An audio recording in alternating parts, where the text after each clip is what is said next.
Hi, this is Michael Joy, founder and CEO of I was going to say Shapeshifter TV. Oh my God, we usually film that. Cut! Well, we have several channels. Hi, I'm Michael Joy, founder and CEO of Chicago Culinary FX, or for the old timers out there, Chicago School of Mold Making. Good to have you back. We're looking at some videos on a playlist that I didn't even know was on our YouTube. So this is fun. I get to see some things that I remember building and some videos that I haven't seen at all. This one, I don't remember seeing this, but Chris Anderson, that sounds very familiar. I feel like you're only as good as your least quality. Ooh, give me that. Steak. I don't think that you can make an excellent dish without having the best quality possible.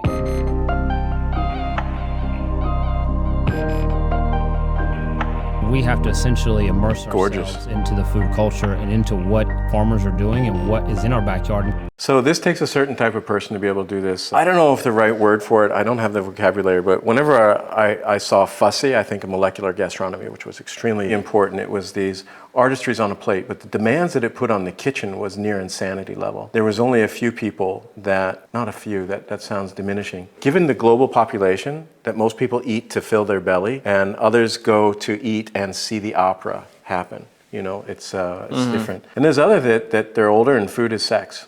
I mean, that's the equivalent emotional thing for them. What I do love, no matter what, is this. It's like looking at a watchmaker. That watchmaker, the guy that does this, whoever it is in the kitchen pays a price, especially if you're tall. All these counters we built tall, but they would have drop neck. For anybody out there that's got numb hands and somebody's encouraging you to get back surgery, not a doctor, just use a rowing machine 15 minutes a day and it realigns. The reason I suggest that is I talked to a chef who went through all those pains from this drop neck aspect, and he thought he ruined his back, and really he just unbalanced his body. So kind of get back to the roots of what we know so far. Yum and like meat. This I do. That base file, then I can cook some. add all the chemicals and stuff to it. Add all the chemicals. Either taste like nothing or they taste like crap. You need to be able to cook. What are those little balls? Stuff to it to change the artistic look of the plate.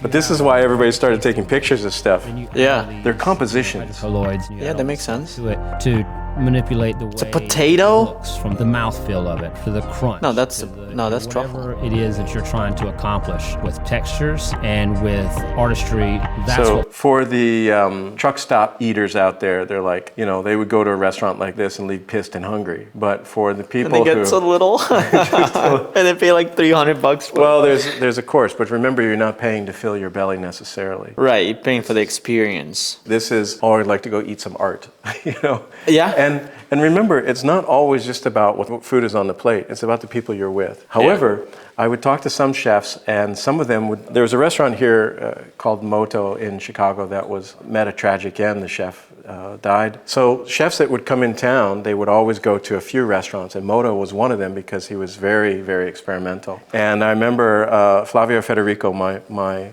San Paulo brother. He said he went there and then he tasted it. And he's like, oh, what's that glaze? And he's like, what is that? And he's like, oh, it's gone. He's like, there wasn't even enough for chef diagnosis.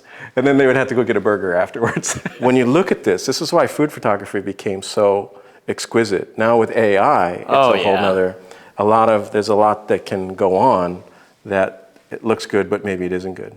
molecular does. This is beautifully made. That you still need. It looks good. I don't know what it tastes like. Looks like it tastes good. To call it. So, potato salad? Dude, where?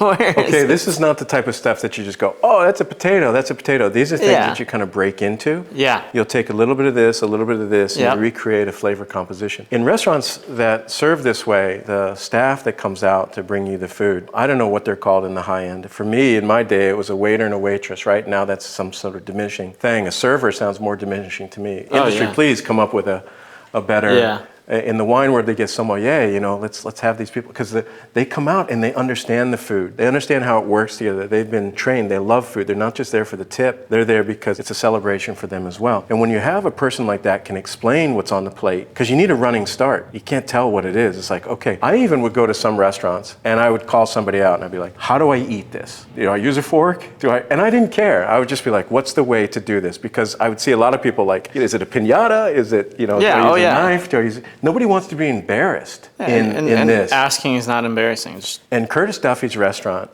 his team was like that. And even Curtis would come out and it was this exquisiteness, but there was a casualness in the humanity of it. He'd be like, oh yeah, it's a little tricky. Why don't you, what I recommend is something like this, and hold your napkin up high, sort of this thing. And so it's not, it's cheerful elegance, and in the right environments. Other times it's like, I feel like I'm taking a freaking test. I got these clients here. I'm like, I don't want this thing in my nose.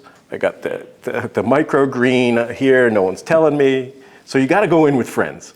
Yes. Because this is experimental food transportation to the mouth. Give people a very high quality. It's beautiful though. But also something a little different, something a little outside of their comfort. Let me go back to that. Some of the old school out there knows I have a fine art background. That's how I got into to the mold making. I'm a sculptor and digital artist, and so I recognize composition. If you look at this as food and you're diagnosing it as potato, green leaf, green stem, you're not getting it. But if you were to kind of blur your eyes and imagine this on the wall as an oil painting, then that composition and that balance comes into mind, that it's like, oh, wait a minute. Not only is every piece a treasure here, but it is presented so tiny that the composition doesn't get recognized. But we have some art behind us here that when something small becomes very large, it either can go bad or it can go good by being larger. And these compositions, I think, will hold out through enlargement. So it's a fun exercise. I always appreciated the composition. Sometimes it's not done right,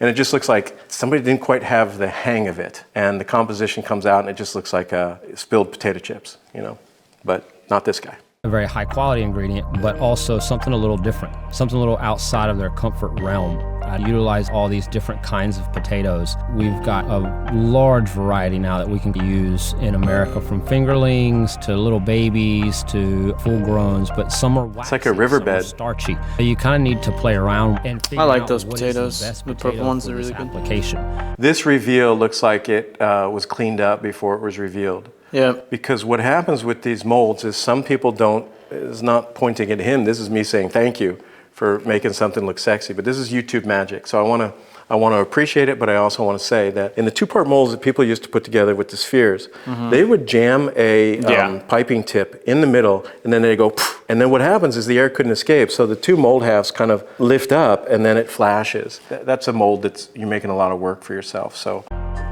the potato sphere, came about from trying to not only try to showcase something in a different light, but to also showcase a different kind of texture. And it's based off of potato lyonnaise that I had in France, where I'm actually taking little bird's nest. The quail egg would have looked good here.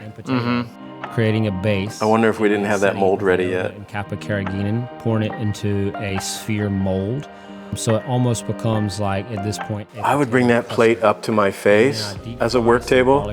That drop neck is really rough. Beneath it, garnished with. Look at this, beautiful, beautiful. This you normally in potato. So the middle is a potato, but like, and then kind of create something that. Did they make like mashed potato and they kind of molded it, sort of? A puree?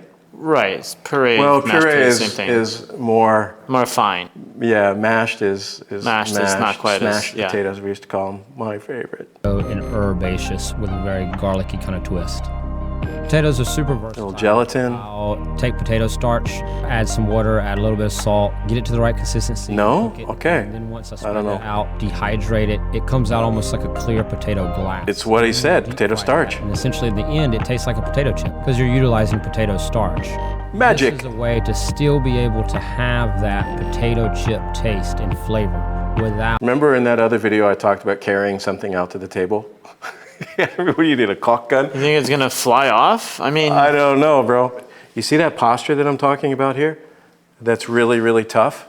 I mean, he's in here day and night. I mean, it looks beautiful though. This is hard for chefs to do this kind of video because it means their kitchen has to be, the kitchen is the moneymaker, and here they are filming and they're interrupting their revenue. So what's he here? that looks like it's Monday? after His day off? hours. Well, we don't know, but it's nonstop for these guys. Well, there's studio lighting in there, so yes, clearly. A lot of kitchens are broken glass. And then you can beautiful. plate on top of that with stuff that you're used to tasting.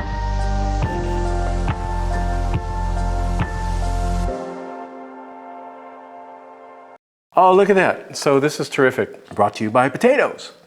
So that's terrific when there's an alliance with agricultural industry that is allowing artistry, not just French fry bulkiness. That they've, so pretty terrific. Produced by Chef's Roll, we'll have to look at that. But high marks to this, great production. It was for mold making, it was a very simple thing. It wasn't about the mold, clearly, but the result is really worth talking about. And I think that in the same way that we talk about on our Shapeshifters TV channel, about people taking care of themselves bodily with posture and things like this, chefs take a hit, man. This is why some of them are like super muscular, because they got to go equalize, you know. You go to the gym. Go to the gym. Oh boy.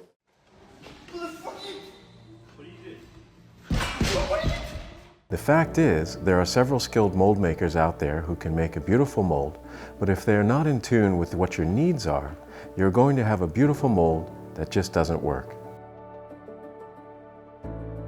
What happens when you reach out to CulinaryFX? First thing, you're going to speak to either myself, my director of operations, or one of our lead engineers.